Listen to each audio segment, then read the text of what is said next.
Oh yeah, I mean it's just a technique, and that's the way I put it. I say Andy Fisher, he does it this way. This is my technique, and it's proven to be better. But that's good. But I just put it that way, and I let them choose. Yeah.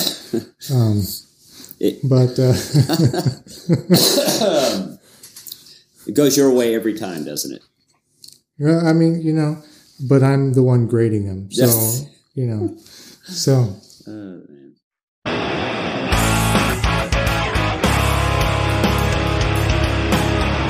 Welcome back to the PFC podcast. The views and opinions you are about to hear are the speakers and do not necessarily reflect those of anyone else. Now on to the podcast. Welcome back to the PFC podcast, and today I'm with Andrew Fisher, and we are going to talk about setting up a walking blood bank while you're downrange. Thank you, Andy, for coming on the podcast again. Oh, thank you, Dennis. It's always a pleasure to be here. Well, I'm going to kind of cut down to the chase. Everybody talks about, hey, set up a walking blood bank, just go ahead and do this, go ahead and do that. I'm not really seeing a lot of people actually practice setting up a walking blood bank or doing more than, one transfusion, one collection and one transfusion, other than, as a class together, you know what I mean? Not working together like you would have to do in a walking blood bank, a collection, like a scenario. So if you wouldn't mind walking through, how exactly are you supposed to set up a walking blood bank? And I'm talking about at a fob or a base. Yeah. I don't know if there's one exact way to do it or the perfect way to do it. I think it probably has to be like a lot of things in the military medicine. You kind of have to adapt it to your specific needs and then go from there. I think probably the best thing to do would be, as we discussed in the damage control resuscitation podcast, that our preferred type of blood that we want to transfuse is low titer O whole blood.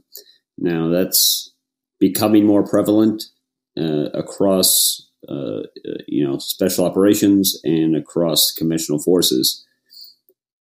While that may not be available for everyone, what you could do, which is pretty easy to do, is to do ABO testing for everyone assigned. So that's not something that costs a significant amount of money, and that is something that is available to pretty much every unit that I can think of. I'm sure someone out there will chime in and say that they can't get it done, but I think far and wide, for the most part, you should be able to get ABO testing done on all your donors. I think once you identify those donors, as we talked last time, is it A for A? Is it O for O? And I think that's something that should be discussed as a part of the kind of the risk management, risk versus benefit sort of discussion when deciding how you're going to approach this walking blood bank. I think that at least identifying all your O's is probably preferential, and you can do a initial screening through something like MedPros. You should be able to pull up some of what their initial ABO is. We started out doing 2 ABOs just to make sure that there was no mistake in that, and obviously, can you be 100% sure that this is their blood group based upon 2 ABOs? I suppose you can never be 100% on anything, but that gives us as close as I think we feel comfortable and say, yes, this is their ABO. Once you establish that roster, you can obviously carry that forward, and it can be distributed to key leaders and to medical personnel. And that's probably the best way to initially go about it as far as identifying your donors. If I can interrupt you real quick, and are you talking about blood typing through SRC, or are you talking about blood typing like through an Eldon card? Through like a SRC through one of the labs before deploying. Yeah, I think that's a good option, and I don't see that as being too much of a strain on the system, especially if you've pre-identified maybe your O donors to be able to then just confirm that they are O.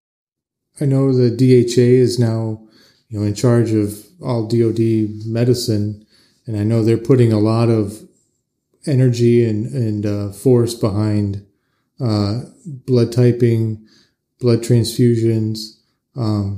So I think the availability and the ease of setting the system up is probably going to just become easier and easier as time goes on. And I think so too. I think we'll probably see the point to where maybe testing for low titer may be kind of the norm, and we'll kind of have that going forward, and everyone will be identified, once they come in, right? And that I think that would be optimal, is if we could identify all our low titer donors upon entry into the military. Go ahead. We've all heard of the horror stories of the blood type on the dog tags, just because there's so many people coming through the MEP stations, their vials getting mixed up. So definitely always you want secondary confirmation, just making sure that they're correct. Yeah, and I think they're probably, at least the ones you were issued, I think those are probably more correct than we probably give them credit for. The problem is how many people keep those initial, sets that's issued by the military. You can go out and get a set made and put anything on there if you want. So that becomes that's when I think becomes a problem, is people going out and just making their own dog tags and hell, I don't quite remember what I was, but I think I'm this, and they put it on there, and it could be completely wrong. Obviously, blood typing my team, my experiences through Special Forces, that's only 12 guys I have to worry about. That's not difficult. I'm sure the Rangers or Civil Affairs and everybody else is probably very similar, that a unit will go and they'll get their blood types done. Now, we have our own system through SRC. When you're downrange, either you're working with indigenous forces, conventional forces, foreign forces, other coalition forces, who may or may not have done the same thing. So, in order to integrate them into this now system, because we're all going to be in this one place for a significant period of time, and they're going to have to depend on each other. Do you think using an Eldon card is safe enough for setting up a walking blood bank? If you look at what they've done in the past, they certainly say it's a reliable means to identify, someone's blood type or blood group. I think in times of extremis and those very high stressful times, I think it can pose a little bit of an issue. Now, if you're doing an Eldon card, hey, let's all everyone gather around. Hey, this is, here we are. This is our, we just maybe arrived in country, and this is who we're going to be working with, and we don't have ABO on some people. Then maybe we can simply, at that time do an Eldon card under a no stress situation and help identify donors. Then I think that's probably the time that they say, hey, these are pretty accurate based upon that. Not in the times when, I have, multiple casualties and I have to, I'm trying to identify someone so I can get a unit of blood. I think that's that's just failing to plan. So I believe if you do it in the right situation and right circumstances, it can be reliable. Yeah, and I think that's kind of the crux of the issue is people, they write out their plan, they talk out their plan. If this situation's happen, we're going to go do this, but they don't actually take those next steps and actually prepare for an event to happen. And if you're on a fire base and you're having to call in any available person to come donate blood, that's a bad day. And it's chaotic enough as it is. That being said, if you had done pre-planning, you had done pre-testing of people, you reduce that stress level because you already know who it is you want, and have hopefully communicated with those people, hey, when this alarm sounds or this signal goes over the PA, you are supposed to come to whatever location so that we can now begin donation. Yeah.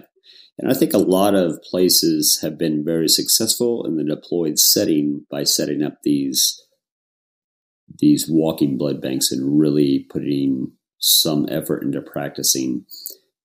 Certainly you can, besides the Eldon card, if you're in a deployed setting, you may have a lab option to be able to confirm that ABO. And you could, and I don't think any lab facility would necessarily frown upon saying, hey, we're trying to prepare for any sort of mass casualty situation or situation where we may need to start a walking blood bank. And so, like I said, there have been facilities from, say, all the way down to small unit, like maybe an ODA, all the way up to, like a Rule 2, Rule 3s that implement these walking blood bank protocols that have identified their donors. Once they get in country, they've been able to identify the donors. So, I don't think simply because you don't get it done before deploying that you can't necessarily still implement a good program overseas. Now, let's say our testing is done. We thought ahead. Okay, we're going to get the entire fire base or whatever base we're at. We're going to get everybody tested so we know who's who. What kind of supplies are you going to need to prepare for? How many? Things like that. Because, you don't want, entire connexes full of blood bags that are going to go bad, but you want to have enough ready to go in case you need them. So how do you logistically plan for something like that? Man, that's kind of a tough one, and I'm not sure there's an exact answer for it. If you look at the different types of blood collection bags and how they come, you have the two major ones that I've seen within the DoD are the Fenwal and the Terumo bags. The Fenwal bags are the one that we see in these commercial kits that we get for the use of the point of entry. They come in that foil packaging, that single foil packaging, versus when you maybe get a Terumo bag, they may come in a package of 10, and they're more have more issues with temperature fluctuation and so they have to be a little bit more controlled than what you would see with the Fenwal bags. So I think if you have some sort of refrigeration or some sort of ability to maintain a little bit of supply, cold chain custody, and this isn't a cold chain custody issue. It's more like you kind of need to have something in place. Where do I keep my immunizations, that sort of stuff. So maybe I can take these Terumo bags and a couple stacks of them. I can keep them inside of this inside of a refrigerator. Then you got the Fenwal bags. I think you can just order those, right? And I think sometimes we probably maybe don't do ourselves justice financially by ordering a whole bunch of these fresh whole blood transfusion kits. I think you could probably order a lot of this stuff in bulk, and then make it work for you. So, if I could order 25 whole blood collection kits, that would probably be more than ample amount for what we're talking about in these more smaller unit prolonged field care situations. Yeah, I mean, the key, I think, comes down to logistics. Well, how dangerous is your mission? How many casualties do you expect to get? And then pre-positioning the supplies to be able to handle it in the right places, so that you're not necessarily carrying it around with you or, encumbered by it, but that if you need it, you have a small supply to last you until you can get the big supply to come in. But again, it always comes down to planning and coordinating. Yeah. And I think at the point of injury, so if I'm at the point of injury and then say I'm out there with a platoon, if I'm carrying, three kits and I really do kind of strip some of this stuff down. Like I said, the commercial kits are very big and bulky and it's hard to carry.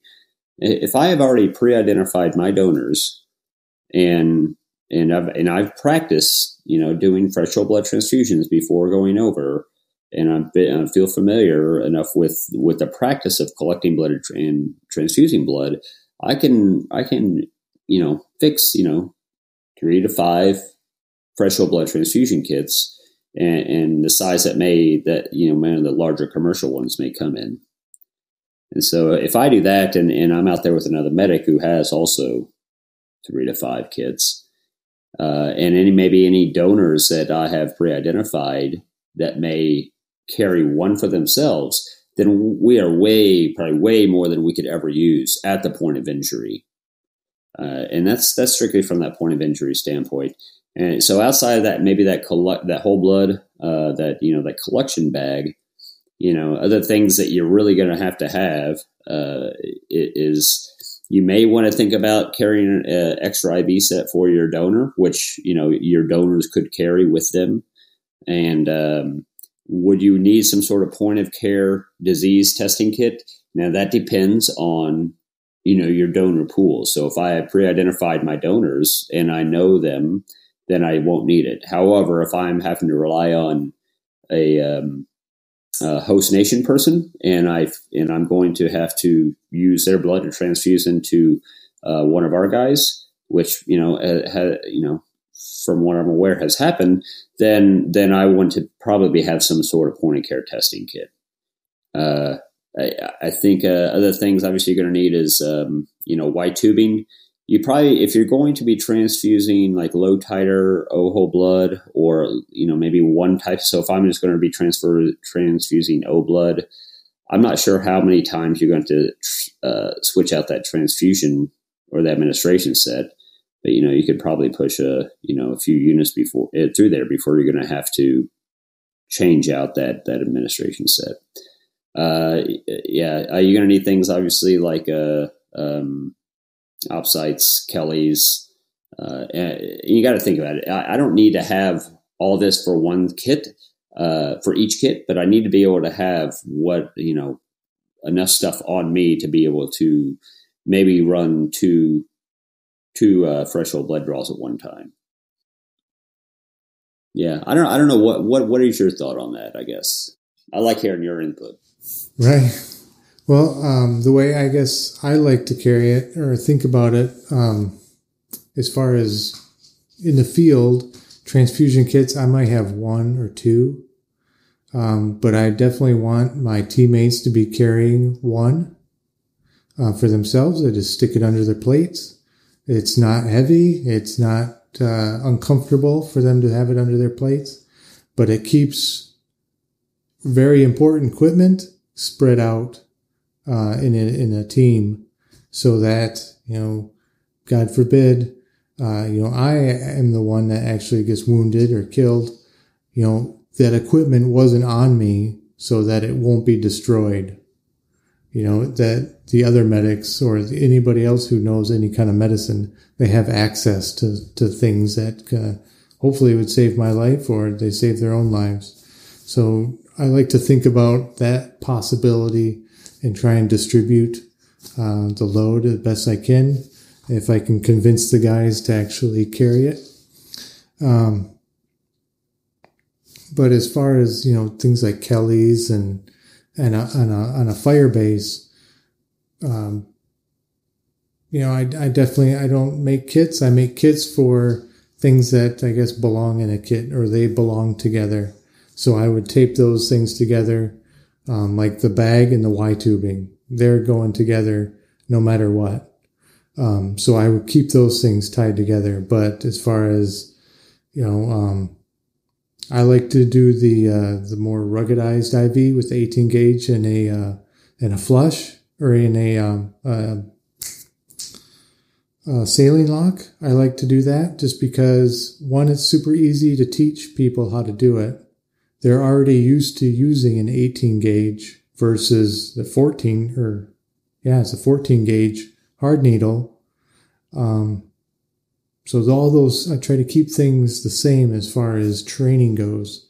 So they're comfortable doing that.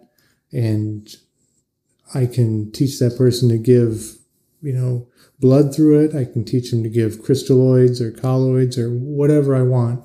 And the actual stick itself is exactly the same. So I can tell somebody, okay, go do that. They know what to do. There's nothing different.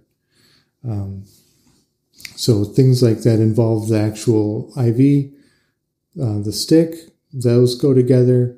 Things that involve blood collection, as far as the collection bag, Y tubing, saline, if you're going to use the saline to flush the line, all those things go together. That's my thoughts on it. Yeah, I think I tend to, if I have donors out there, just have a unit of blood or I just need to kind of get a unit of blood from them. I don't usually attach a evidence set to that. I kind of leave that up to me, but that's definitely a technique. I think what I probably failed to mention too, if you kind of have to use that point of care testing due to maybe using host nation, I think it's probably, although we see these blood tubes that come in a lot of these commercial kits, I think that's probably actually a good time to collect the blood. So, we certainly want to be able to, if you can, collect the blood from your donor, and from your patient. But we know how that works, and that's very difficult to do. I think, at least from the point of injury standpoint. I think if we're looking from more of at a Firebase or some sort of fixed facilities type setting, then it becomes a lot easier to do. And I think overall the process should be a lot easier as long as you've kind of maybe practiced it a little bit. Ultimately, it's going to have to come down to just practicing. I think another benefit, now that I'm pushing my IV technique, to having the saline lock is, just like you said, blood testing. It's all through the same thing. I can hook up my my purple top through the collection and stick it through the PRN adapter and get a unit or get a vial of blood, and then start my collection, versus doing multiple pokes in hopefully or probably a very stressful situation as it is. Just making it a lot more straightforward. Some of those Terumo bags, and I'm sure Fenwell probably makes them too, but they make it so they have a little port off of the donation line to right. Yes, that's very true. Yeah, that's very true. Definitely. I think that's probably important, is understanding your equipment and knowing what you have to operate with in whatever situation you might find yourself, so you can execute as quickly as possible without kind of having to fumble over everything. Another part of that blood donation is the questionnaire sheet.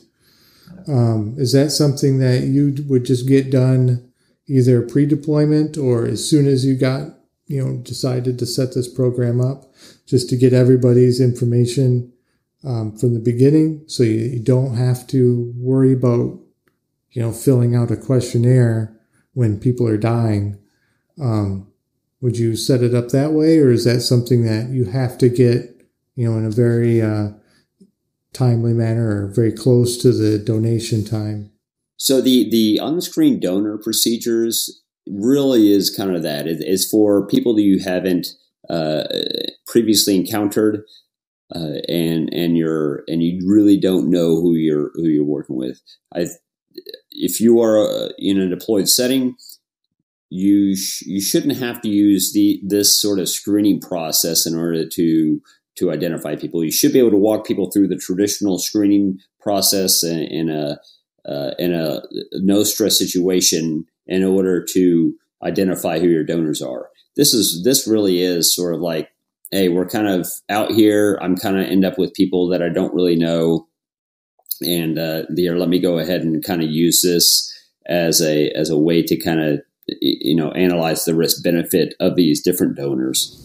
A quick aside to that, do you know if that donation card, if they make them in multiple languages? I don't know. So what we did was this donor, it's a proposed field emergency donor panel questionnaire and triage tool.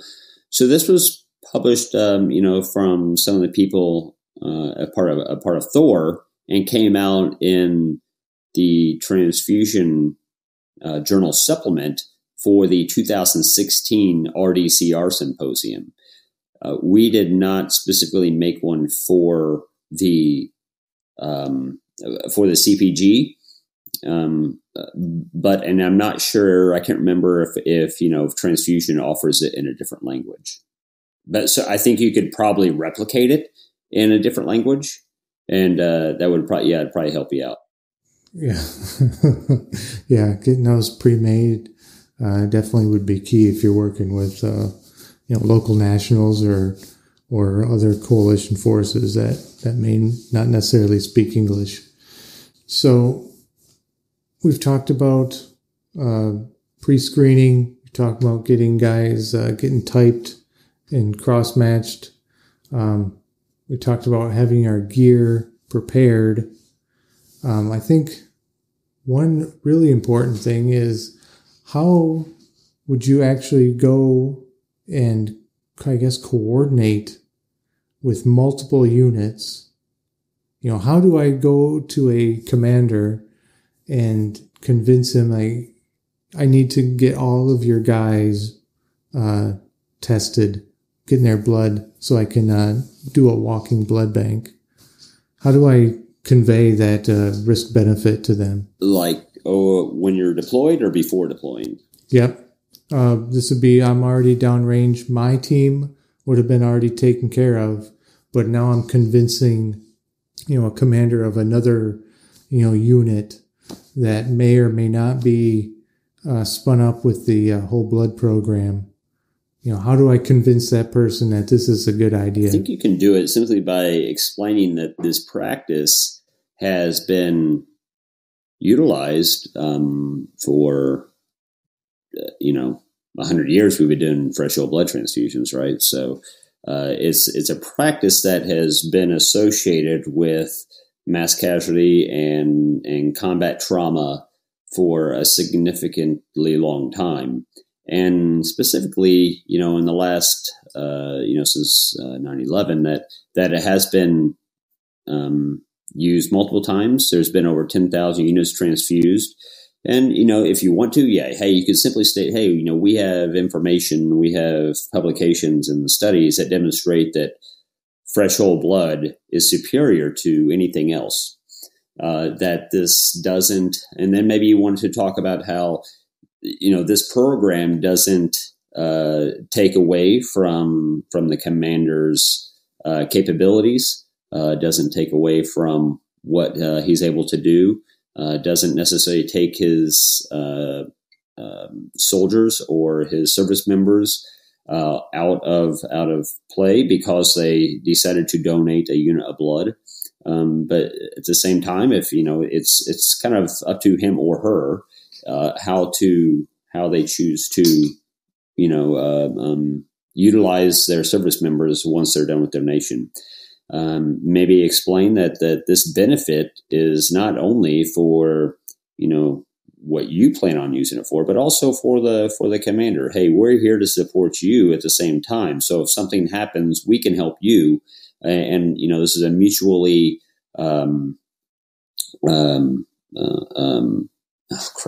Sorry, I lost my words there. Let me start all over. Let me start over. So you can explain to the commander that this program will benefit both units. So this isn't about my unit and me just wanting to have your donors participate to help me. This could very well benefit that unit, and the commander should understand that you're there to do what you can across the board to ensure that each unit is supporting each other in the best way possible. And if you have the capability to transfuse fresh whole blood and they don't, then I would hope they could at least understand that. And if they don't, maybe you could go to their medical people to kind of help translate why this is an important part of military medicine and treating severely wounded service members. Right. It always comes down to communication and just getting people to at least try and see that, there's a real benefit. Okay. This has been done for, over 100 years. It's very safe, and the risk benefit, very low risk, very great benefit. And just kind of, I guess, breaking it down very simply, I think, can get through to their guys. If we do this program, more of them are going to live than if we don't. And I think it's probably important to explain that it is a very safe program. And it's more safe if we kind of do it beforehand and help identify those donors before, because in the heat of battle or the mass casualty event or whatever, that's not really the time to try to identify who is going to be able to donate blood. And I think most commanders, maneuver commanders and such, probably understand the importance of planning and helping to identify those issues beforehand. And then, so if it does come up, you can address it and you already have something in place. I'm sure you've run one or two walking blood banks before. How long, from the time of need to the time that you're actually getting your first units of blood, how much time have you seen that take?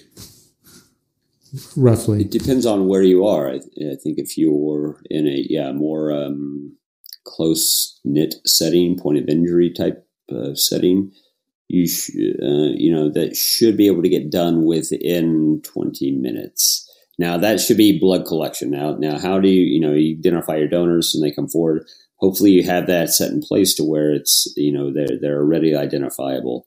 I've seen, I've not been a part of big one on like a fob, but have kind of witnessed it. And, once that call goes out, they come running. Now they do, I think they tend to do a little bit more testing, and a little bit more careful about their procedures in those large facilities. But as you and I know, in the more pre-hospital settings, often we do not have the opportunity due to manpower or time to go through every process that they may go through.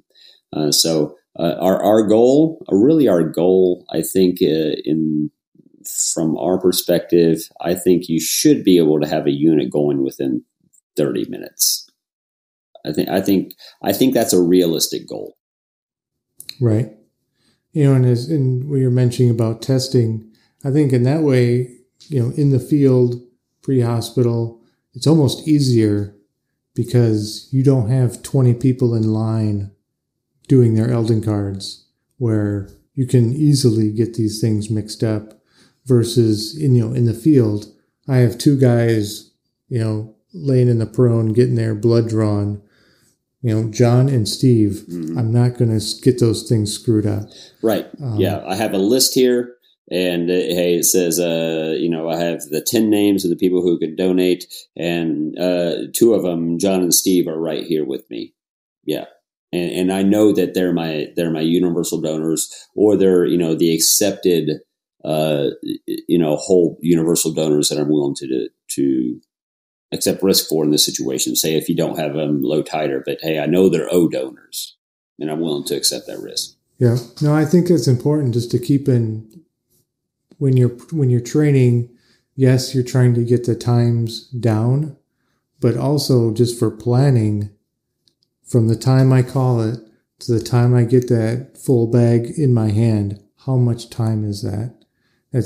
You need that for planning so that you can understand, okay, I have 20 minutes that I'm not going to have blood on board. So I'm going to have to sustain this guy until that time I actually have this resuscitation actually starting. I think people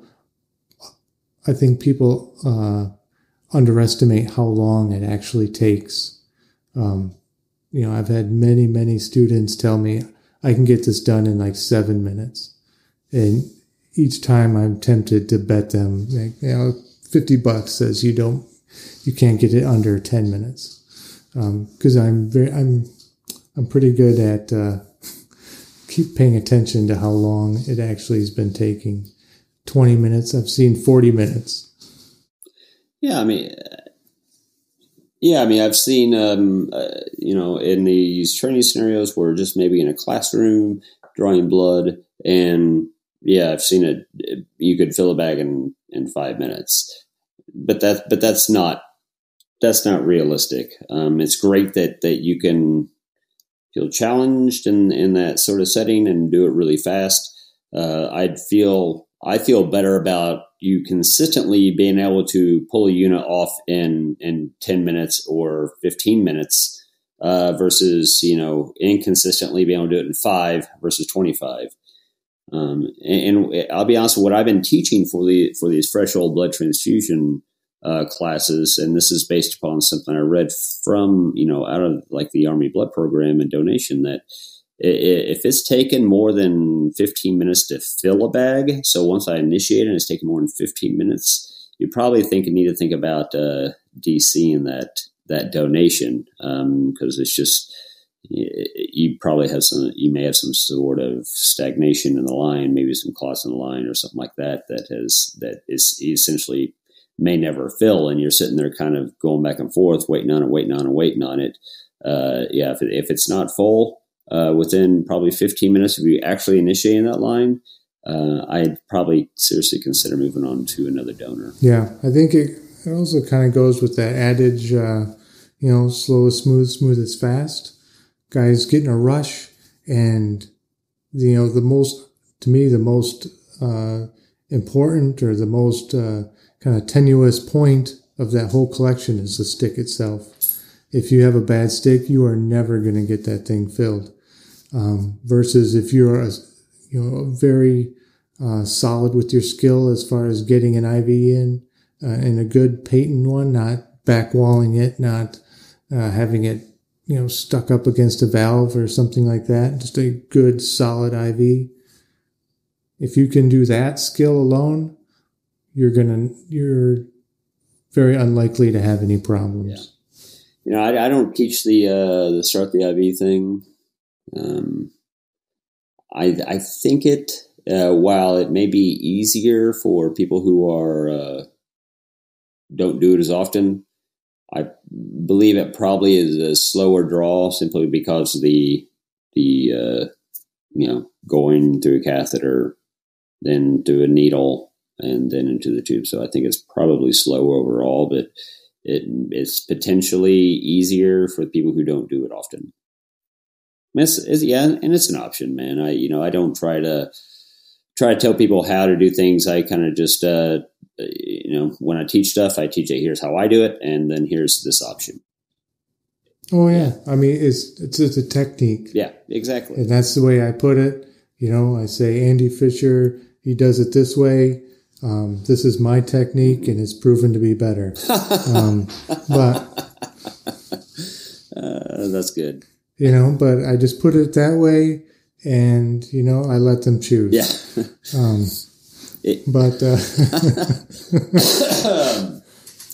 It goes your way every time, doesn't it? I mean, but I'm the one grading them. So, whatever I really do not care which technique somebody does as long as they're good at it. Right. If they're, the last time they stuck an IV was like 6 months ago, that's a bad answer. Mm-hmm. That is the wrong answer. And especially as a skill that's so important as just an IV stick.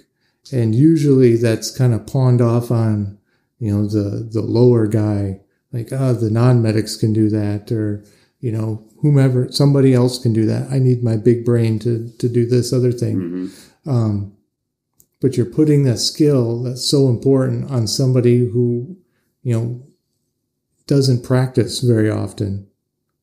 So I think if you are going to put the skill on those people, you have to make them practice it so that they're good at it. Yeah, but I think it's important, though. I think it's part of success in the environment where we work and where, probably your listeners work is very limited, true medical people, and using, the people that are there with you, to the non-medical people, to help with these skills. And, collecting a unit of blood isn't difficult, but it does take practice, like you said. And so it's kind of important that they practice and they get used to it and they can perform the skill. And that way, when it comes time, you can, execute with fewest mistakes. I think it's really no different than any other skill we learn in the military. I had to learn how to use a radio. I had to learn how to put my own fill in. They do expect me to clean my own weapon. I think if I can go through the effort to learn those things, they can learn some medical stuff. Yeah. And learn how to, save somebody's life. Yeah.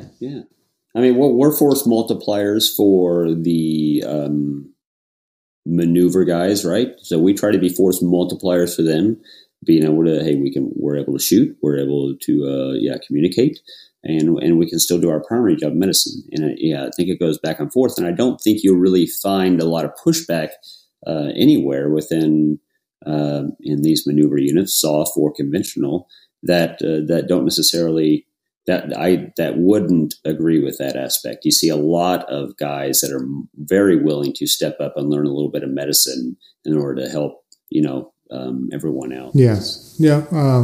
Teaching at Mountain Path, I have not yet, knock on wood, run into, a person who is not a medical person that, actively resisted learning how to do this job, how to do, even basic medical things.